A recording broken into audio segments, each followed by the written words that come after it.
台中建国路一间卖馒头的老店，被查到，伫个乌汤馒头内底共掺甜味剂，依照规定罚款3万块。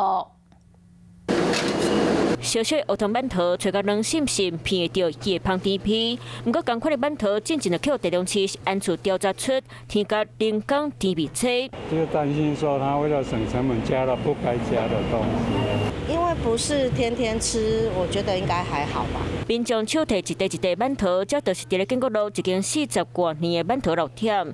头家出现解说，因为糖起价，一箱乌糖费450，标关到600，成本也悬，这听朋友会用甜味剂代替。朋友介绍就是说他们在蜜饯里面，他们然后有可以加入这个，所以说在我们不知道然后的当下，我们也是误餐，我只试做一批，结果就被查出来。实际比较乌糖含甜味剂介绍，找100粒乌糖馒头需要用到5包乌糖，成本超150块。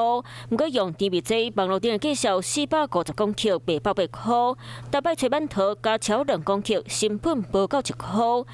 介绍是侦查加有够济，而且人工甜味剂长期若是食伤济，有这个可能变坏。人工合成的甜味剂呢，它在加热的过程当中，它可能会有一些结构不稳定，那当然就可能会导致一些代谢的一些状况的问题。甜味剂袂当伫咧馒头或者是出食品内底检验出来，先处以规定对业者罚3万。业者嘛讲有问题馒头已经全部断掉，嘛答应未来袂阁再添加任何人工的甜味剂。